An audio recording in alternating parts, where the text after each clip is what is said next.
We have no conception, death without resurrection. We are free to destroy ourselves. I live and I do not say a word, and every day without exception, I fall in love with a secret world. And the more I grasp for it, the farther it flies away. Each day a covenant is broken. Each day we reap damnation upon ourselves. Never to find the key to salvation, we always tempt the flames. I can't keep myself inside my skin, because forgetting one's own vocation is the cardinal sin. God knows we lost this gnosis long ago, and if I tried to call you, you'd never return my calls. Static noise fills up the void when we forget the past. From now on, we will just make our plans, but we never will arrive. We will sit inside this lecture hall, and all we will hear are lies. Don't forget that moment during the car trip to Atlanta. Turn the lights out and imagine what it feels like to be held in the dark. I've never let go of your hand on your deathbed. I will always be at your side, waiting and watching, and I will never see you until I am dead. But with each hour that passes, remember we were together, and don't forget that we are filled with vigor. No interest in poetry. I only read the news. Poetry isn't cool.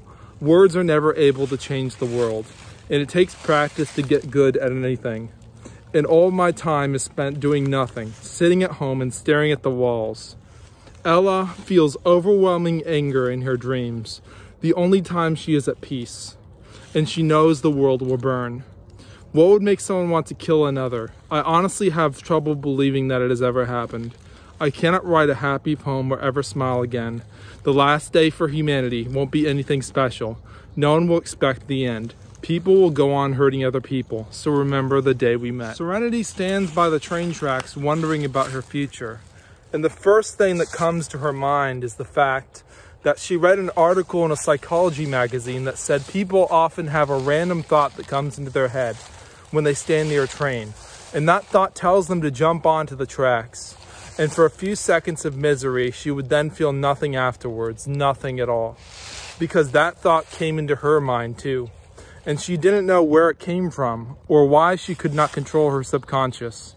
But this book is not about suicidal thoughts or death, it's about love poems. Let's hear some poems written by her. The first thing she said was that thoughts and ideas are hard to express because there are only so many ways you can express the same idea in a different way.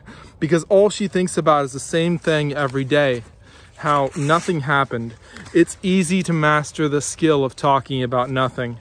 She will lace her writings with a metaphor here and there, mashing two words together that don't belong together, making bold statements, but it doesn't matter what she said. All that matters is why she said it. And when you walk alone in the cold and there is no one to welcome you, you will feel the same emotions every day, but get worse and worse at expressing them until you close in on yourself so much that your heart starts constricting on itself, pulling and breaking until you will lose your mind or worse. And all you hear are songs remembering there is something to celebrate and worth it. And I am in the basement writing this, hearing the radio that my father left on, songs he doesn't listen to and songs I will never care about, but they remind me of the past. I don't care about them because I want to forget the past and let it die. Now what you came here for were Serenity's poems, and I promise I will get to that. But first, I must tell you what you don't know about her. She was damaged inside and out just a little bit worse than me. And because she was strong, she would never think about hurting herself or suicide, sometimes feeling the greatest emotions that can be felt for no reason at all. Pure ecstatic joy and the worst kind of fear and anxiety. The worst kind of, the only way to describe it is sadness. Because that's what it is. The chemicals in your mind creating worlds that don't exist. But these worlds are a pure reflection of the way we should treat other people than anything we feel ourselves. And I know how much you miss her. I know that when you kissed her the first time would be the last time anyone would ever see her. You were the first person she ever kissed. Before her first kiss, she realized that the things we are lacking are what grow to define us. What we want is what we mold ourselves after, which is why you take after her so much. You've gained so many of her interests that she used to have. You grieve and think that she's missing from your life, so you have to fill that in with something. And you inhale it into yourself, and it becomes part of you. Punk rock bands you never listened to before now are your favorite thing. You see her face in your dreams and you know, why can't we say these things to each other while we are alive? Why is it always when it's too late? And as promised, here's the love poem she wrote about you. It's nothing special, just words scribbled on a page, scanned into a computer. I'll send you the file tomorrow. Here's what she said. I hate writing love poems, but for you, I will write one. I never felt connection with anything except for the music I listen to every day. Music gives life meaning. Music is something that I remember a music class a while ago I had, and they told me movies without music would lose so much of their meaning. I think you, in a way, have become music to me. As we watched the sunlight disappear, as I was lying in my room all day, too sad to get up or too tired to move after spending the entire day at work. But this is just a first draft, so we can change everything later. We can say what we want and cannot take it back once we show it to other people. But when you hide yourself in your own heart, when you hide your words in your own heart, and you're the only one who knows them, you could write about anything. Anyone could think about you and not know you and realize that you could write anything. We judge others based on what we have seen them do.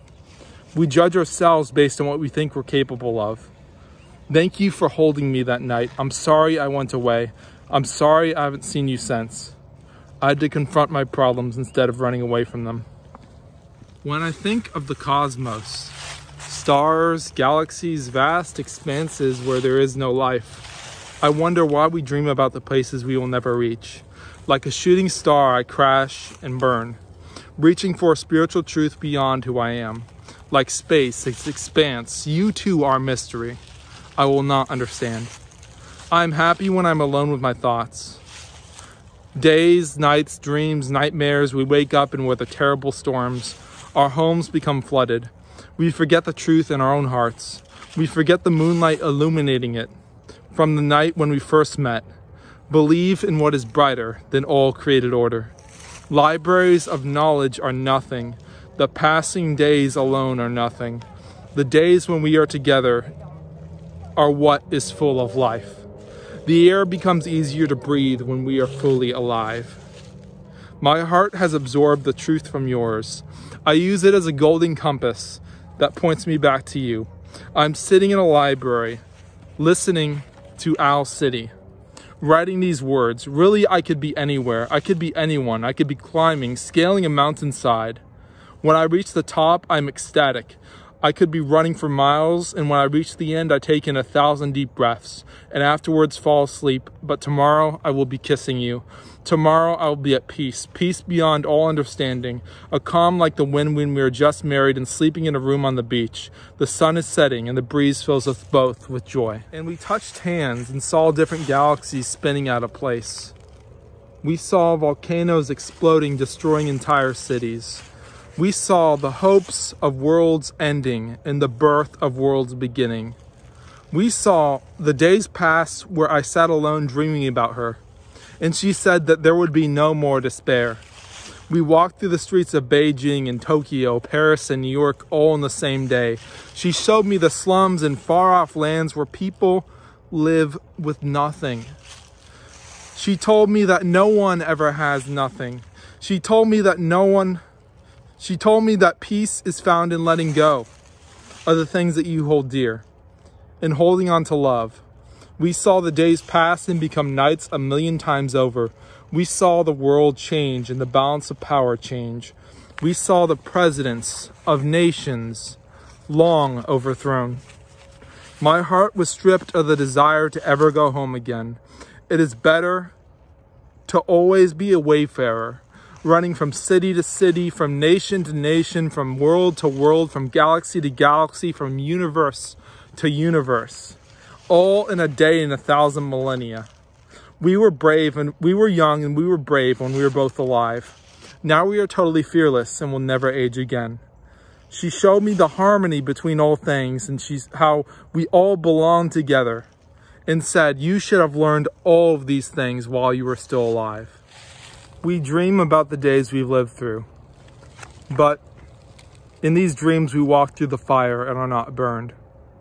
I sit in front of a typewriter and my writing takes on a rhythm.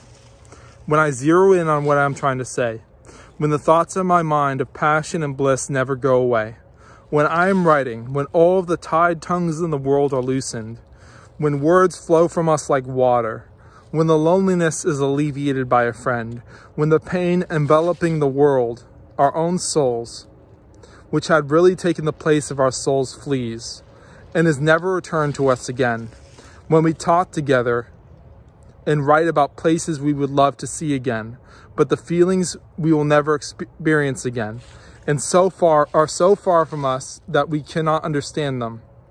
How our closed hearts begin to open, and when our hearts are open, they are big enough to hold anything, including all of the poverty in the world, of those who walk down the streets alone, but who you normally would not notice. How do I explain the things I cannot explain to myself? How can you expect to understand any of the things I've internalized and know so closely and contemplate every day, but do not understand even now? How can you be so close to someone and feel them as part of you, but then have them torn from you forever? What is the purpose of a life unlived? How can you be so carried away with thoughts of this life we have not yet understood? Where would you rather be than here? I would rather be nowhere except for where I am now. This is the right place for me to be, scribbling words on the broken pages of a notebook that no one will ever notice, words that everyone deserves to see. When we are about to conceive ideas about the bright and glorious world that will make us understand it, these words don't come out of our minds, and they are never expressed in a true way. When your heart was broken, I stitched it back together with my own hands, and they were covered in your blood.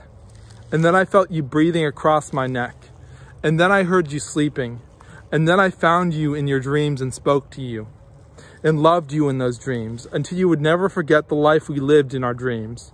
And then when you woke up, you would write about this experience forever, until the world would greet you again with all its unwelcoming glances. But you knew it wasn't your world that was rejecting you.